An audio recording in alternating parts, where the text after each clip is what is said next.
I had 4 young men. They are like my mentees, and they all went to school. They actually met at the university campus somewhere abroad, and they all studied chemical engineering. So I was speaking with one of them just on Monday, and I asked them, so what are you doing? He said, oh, I'm a consultant. I worked with this company.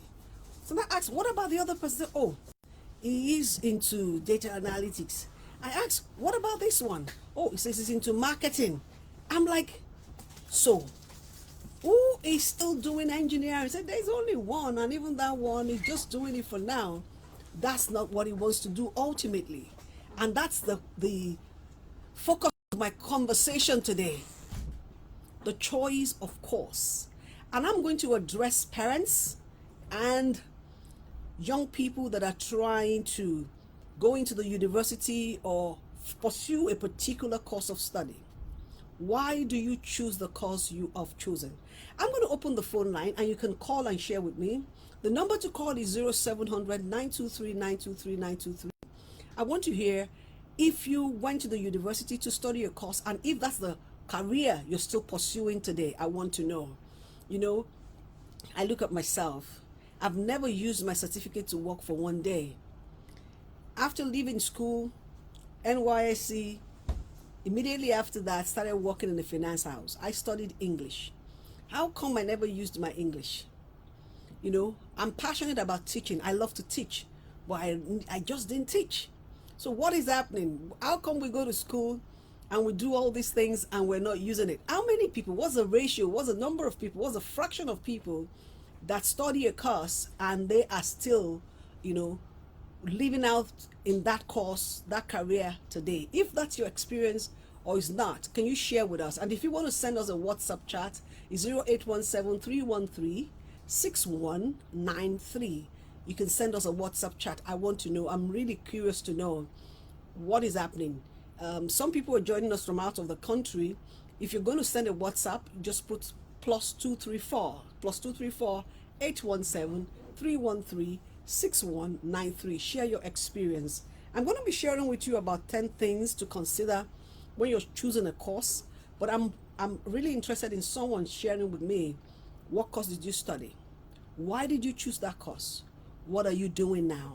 I know maybe for nurses, I know there's this popular doctor, I'm going to try and get him, who is a medical doctor, but today he's an online skit maker and he's always saying stuff about, you know, jokingly about medical stuff. Maybe he's just supposed to be a comedian, but he happened to have studied medicine. And there's so many other people, you know, engineers turned fashion designer, some people doing some other things totally different from what they studied in school. We're going to hear and know. I also want to talk to parents about guiding their children about the choice of course. Because right now in Nigeria, we have several ways to go into the university. You do the diploma or the pre-degree of those universities. You do the joint admission. That's what we call JAM generally. You can also go through basic studies, so like A levels. After that, you're now going to direct entry into the university. You can do a first degree and then do a second degree to qualify for the first degree that you would have wanted to go into. We have all these options. What would inform the choice of course? Most times in my days, when a child is brilliant, you skill the child to study medicine, engineering, or law. Medicine, engineering, or law. I just told you the story of 6 chemical engineers who are not practicing engineering anymore. Some of them were the best when they were in the secondary school in mathematics, in physics, in chemistry, you know, and so the parents skill them to these courses, or maybe the students chose those courses themselves. 2-3 years after graduation, they're not doing. Is it because there's lack of job, or they suddenly found that they're no longer passionate about this? And these 6 young men I'm talking about, they all graduated with distinction, like first class, or what you call magna cum laude, you know, and they are not pursuing that. So what do? What about someone that studied medicine and today is just doing coding? What do you want to say about that? I'm going to share with you, like I said, what to consider in making a choice. First of all, you need to identify what category you fall under. Are you trying to choose the number of subjects you want to go into from JSS to SS? That's the first set of choice. When you enter into secondary school in Nigeria, you are exposed to almost up to 16 subjects. Then when you get to the end of the junior secondary, that's JS3, then you will now sit for a qualifying exam. Some call it the junior WAEC or NECO, and then you will now have to choose what subjects you want to do in the senior secondary. That's when we have the arts, the commercial, and the science. The choice begins there. Some people think that the very brilliant ones should go into the science class, the semi-brilliants into the commercial, and the not so brilliant into the arts. But I beg to differ. Some people are better off in arts, even though they are very brilliant. So it is wrong for you to segregate and say the very brilliant are in science and the less brilliant are in the arts. That's number one. If I'm literally, inclined and I want to go into poetry or English or something like that, what am I doing in the science class? So for parents and teachers, it's important for you to know, what your child has affinity for before you encourage them into whatever course. That's point number one. So in secondary school, they choose to go into science, commercial, or arts, full arts. And then you also need to be careful about the subject combination. In the commercial, you're going to have subjects like economics, commerce, bookkeeping, business studies, government, geography, and stuff like that. You need to know how the subjects can combine and what courses that the child can go in for. A lot of times we choose subjects for those children not minding the subject combination. What's the way to do it? Go to the JAMB brochure and look at subject combination that are required for certain courses. So choose that right from JS1 and JS3 before they get into SS1. So when they get into SS1, those are the subjects they're going to pursue. I'm talking about Nigerian curriculum now. Now, some of our children are exposed to the British or the American curriculum. There are schools in Nigeria that are tilted that way. It's important for you to know if your child is going to continue his or her study here in Nigeria or out of the country. Because if you're not careful, I have a case at hand now. There's this young lady who went to a school that was pursuing the British curriculum, and the qualifying exam is IGCSE. Now, for the IGCSE, their courses are different, and the curriculum also is different. And so when this child finished, even though she had 6 credits, she could not get enough combination to be able to pursue a career in the university. She sat for JAMB quite all right. She scored over 200. She was admitted into one of the private universities, and then they were expecting her to get the JAMB admission letter. Right now, 200 level, she is yet to receive it because JAMB rejected the subject combination from the O levels. So I'm helping guide parents because I'm very passionate about education. Like I said, I think I should be a teacher or a guidance counselor. I don't know what I'm doing, but or maybe God knows I'm going to be saying this someday, and that's why He has given me this passion. And I'm saying this because I have to counsel parents. It's a really, really devastating story for this young lady, and our parents haven't spent 2 years in the university and will not be able to graduate. And this child now has to go back and sit for the coming WAEC. That is after 200 levels in the university, because she doesn't have the admission letter from JAMB. Why? Because our subject combination is unacceptable. So if you're a parent listening to me, you may need guidance in this regard. It's not the devil doing you, it's your ignorance. Even the Bible says, my people perish. Why? For lack of knowledge. So with all your getting, get wisdom, get understanding.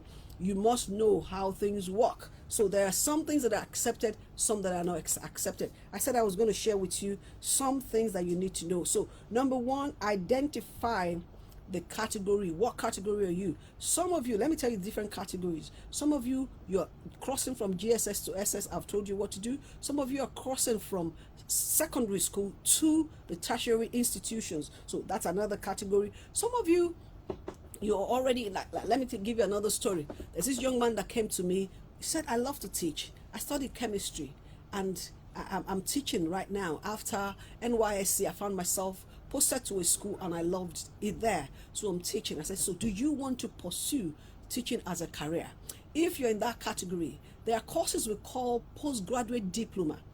You cannot be taken as a professional teacher without having a PGD. So even if you did not study B.Ed, that is Bachelor of Education, NCE, or grade 2, but you want to teach, or you have found yourself in the teaching profession, there's something you can do. 1 year course if it's full-time, and I think 18 months or 2 years if it's part-time, is postgraduate diploma. You can go for that, and then you will be exposed to the rudiments of teaching as a profession.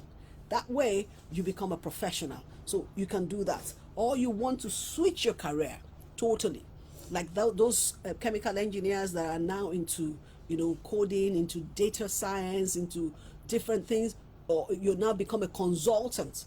So you may need to do something else to top up what you've learned in the first degree. So you need to identify what category. So I don't know who I'm talking to. If you're one of those people, you want to change your career, you want to pursue, you know, higher institution, you want to go in for a particular course, you're the one I'm talking to. Or you are a parent listening to me. Let me know what category you are, and I may be able to guide you. Now the next thing is, now that you know the category, what do you want to do? Do you want to pursue a course of study? Okay, you know, some courses help you have better placement. That if you do this, let's say for instance you want to be a broadcaster, you may have to go for a place where they help you polish your diction, you know, how to make presentations or something. You want to do internship in a place, you want to be an OAP, you know, these are things you want to do. There are some things you need to do. You did not study journalism, you did not study mass communication, you just found out that you know how to talk, you like to talk, then you may want to pursue that career. And how do you go about it? Very, very important. For some of you, you're seeking a change. You're seeking a change from what you are doing to another thing. I know some people that they have to, after graduating from the university, they went to learn video editing, graphic design. These are short courses that you can learn in 6 months, and that can become, or cinematography. You want to learn how to handle the camera, or lighting, or sound engineering.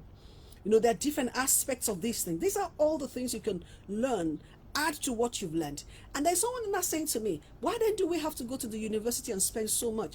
Yeah, university is not a scam. What do we learn in the university? One, we learn discipline. We learn discipline. Two, we learn to commit, start to finish. You also understand how to endure, tenacity. Then what about the networking? Who you meet, how you meet them. You know, social capital, you increase your social capital. So some of us today, the people that we're still doing business with are the people that we met in the university. I mean, during the last political era, I just saw on a billboard someone that was my classmate. I'm like, wow, I've not seen the person like 30. I mean, we left university in 1980, so I'm like 30 something years. I'm like, ooh, what are you doing? So and then I called another classmate and was like, oh, I have his number. I said, oh, hit me with the number. And I called the person, and we just started gisting, even though we last saw 1989, 1988, 89. So I'm like, you don't even know what that means. So that's what the university is meant for. Social capital, discipline, tenacity. You know, we're going to take a short break now. We continue the conversation after the short break.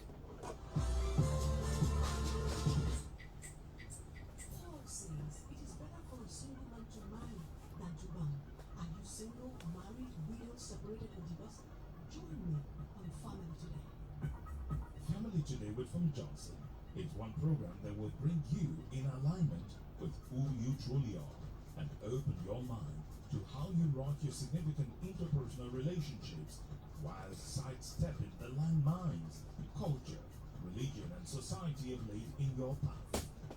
Family Today with Funmi Johnson goes where others are shy to go and shines the light in the dark corners others have forgotten.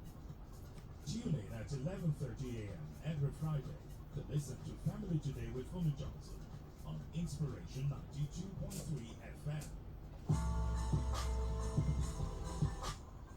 Okay, we are back. This is Family Today with Funmi Johnson. I'm sharing this as a parent that I've been through this. I have three grown adults. They're all out of the university, and I know I think only one is still doing something close to what she studied in the university. The other two, they've gone far, far, far away from it. You know, one said it was mechanical engineering or nothing else, but today she's doing every other thing but mechanical engineering. So parents, I want you to listen to me. Don't kill yourself over that child not studying the course of your dream. I think what is most important is let that child fulfill God's will and purpose for their lives. A lot of time as parents also, we want to live out our failed dreams in our children. Oh, that what we could not achieve, they will. I think the most important thing is what are they passionate about and what do they have capacity for is very, very important. So decide on the career that you want. And I want to say to you, medicine, engineering, law, they're not the only courses that are profitable. I know fashion designers that are making the kill. I know traders that are doing so well. I know consultants that are breaking the bank. I know investor advisors. You know, there's so many things that people are doing that they're bringing in so much money. So it depends also. Some people are passionate. I know one person who is a great teacher. This person can teach anybody. That person may not make as much money, but the fulfillment he derives from teaching and the lives that is impacting, it's so outstanding. So it's important for you as parents to be patient, to try to listen for the inner things, to know exactly how to skill your children. Afterwards, the Bible says, train up a child in the way he should grow, and when he grows, he will not depart from it. Yes, we want to train the child on the principle of God's words. We also want to train the child in his talents. I think it's more profitable to identify the talent of the child and then educate that talent. It makes the child more skillful. It's very, very important. I want to encourage you to do that. So decide on what you want as a parent, and then now if you're a student listening to me, want to take a call? Okay, let's take this call. Hello.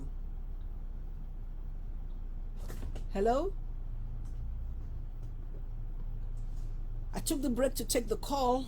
If you miss it, the number again is 0700 923 923 923, and you can follow me. Follow me on Instagram, Facebook, YouTube, Twitter, TheFunmiJohnson, and learn more about how to form formidable families, how to raise your sons and your daughters, how to love your husband and your wife. You know, is that man that makes your heart Paulina, or the girl that makes your heart skip a beat? You want to know how to be romantic. You know, you want to know how to fall in love again after 31 years. I got married in 1992, and I'm learning now, you know, how to fall in love again. You know, we get up and we get up, we fall down, we get up. So, you know, how to put the spice, in your marriage. You know, sometimes the spice actually drains off a little bit, especially with childbearing, child rearing. You know, it can stretch the marriage a bit. So what do you do when it's stretched? How do you bring it back? You're gonna learn more about that if you follow me at TheFunmiJohnson on Instagram, Facebook, YouTube, and Twitter. Okay, but today I'm talking about choosing the course for your child, or you choosing the career path for yourself. So I said, decide on the career that you want. Decide if you're. I know another story of a medical doctor who had to go and do masters in public health and change totally from practicing full medicine to public health. I know another pharmacist that also just concluded a master's in public health and is thinking of changing the career path. A lot of times people that study pharmacy, very few of them choose pharmacy as first choice. Most of them chose medicine first, but because of cutoff, they now had to settle for pharmacy. So most times you find them that they're not really doing as much as they want to, because that's not really their passion. So some of them end up being teachers. A lot of pharmacists are good salespeople. I don't know why. They just know how to sell. Is it because they're the ones that own all the pharmaceutical stores? I think that's going to be a conversation for another day. So maybe they should become sales consultants, or maybe because they're involved in retail marketing, they have learned some skills in sales. That's something they can pass on. So it's important for you to decide, what do you want to do with the career, and then what do you need to add on. Then you need to study your destination. Where do you want to do what you're doing? If you are, like I said, if your child is in secondary school, is he exposed to British curriculum, American curriculum, Nigerian curriculum? Do you want the child to study here or to study there? If he's studying there, you have to find out what makes them qualify for what. What are the things that are required? So don't just say, oh, my cousin is going to this school, so I'm sending my child, and my cousin's children are going to this school, and I'll send my child to that school. No, you need to find out. The formula for each home differs. You need to know exactly. Can you also afford it? Some people can afford to send their children to school, to those schools with those foreign curriculums in Nigeria, and they don't have the money to send them abroad. Then I'm saying to you, are you sure you're making the right choice now? It doesn't matter how fancy that school is. If it's not going to work for the posterity of your child, then you better, tread with caution now. So you need to know. Then how much money is at your disposal? For some of you, it's important somehow to break your courses. I'm counseling a young man who is far away in Canada. This man is not from a very, they don't have a lot of money, but they feel that they can send this child abroad, and the child is there. And the parents didn't listen to counsel. Why don't you let your son go for a diploma, a course, so that the child will finish in like 2 or 3 years? In 3 years, we'll still get the postgraduate work permit and will now become eligible to pay in state, to pay like a resident. Because as long as the child does not have that status, it would have to pay as an international student. The other time I saw international student carrying placard and asking that they should be made to pay the same amount as citizens. I say, why? How? You can't be made to pay as citizens. You go to your home country and pay as citizens. They are using, you say they are using their money. Yes, they are using your money because they are wise. They have built their own country. And you want to come and benefit from, no. I say, no, that's arrant nonsense. You should pay as international students. If they are generous to give you scholarship, take it. But you don't have that right. So, but there is a way to go about it. Just make sure you do a course that would make you eligible for the postgraduate work permit. So that with the postgraduate work permit, you can now apply to naturalize in that country. And all the countries have this system. For instance, in America, if you're a STEM student, when you graduate, you have first 1 year OPT. After the first year is automatically renewable for another 2 years if you're in STEM. That means you have 3 years postgraduate work permit. During the 3 years, you find an employer that can file for you, and that's called an H-1B visa. It's a job-related visa.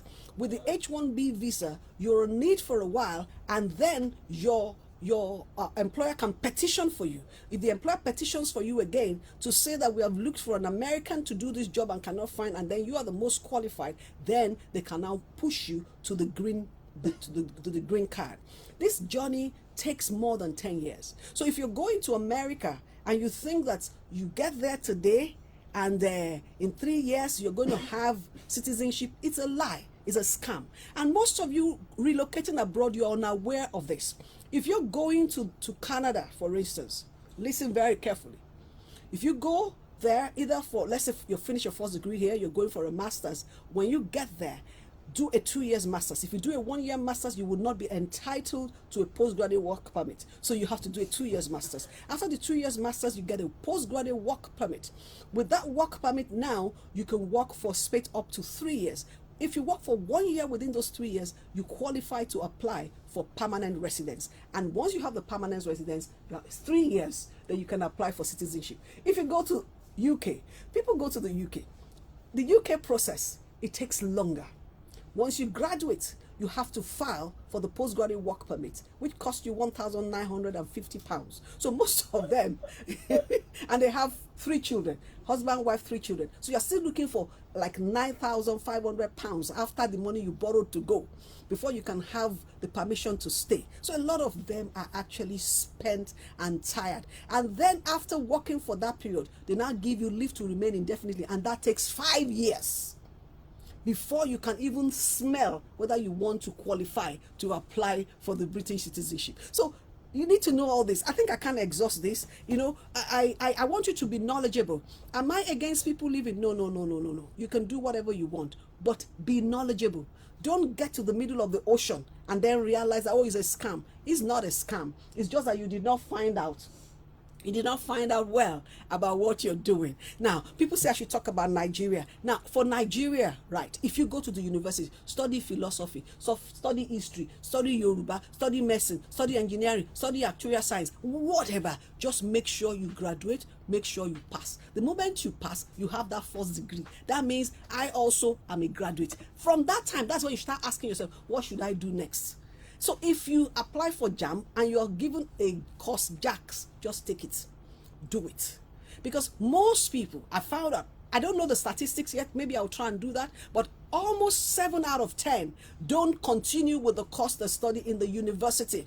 I wish the phone line worked, and I would have loved to listen to people's comment. I would have loved to know how many people are still studying the course, okay, that they did. Somebody's calling, or Kiki wants to tell us.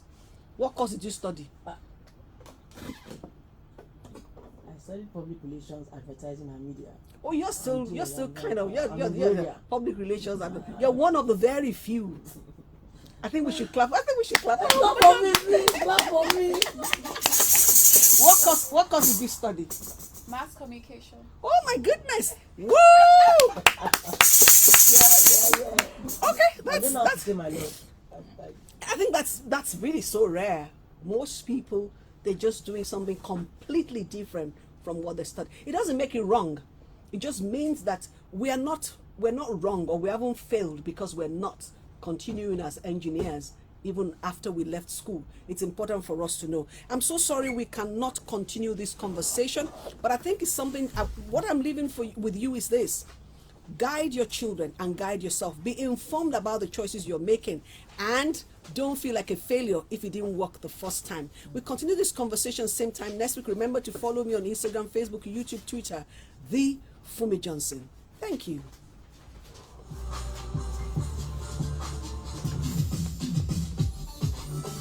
Family Today with Funmi Johnson is powered by The Capstone,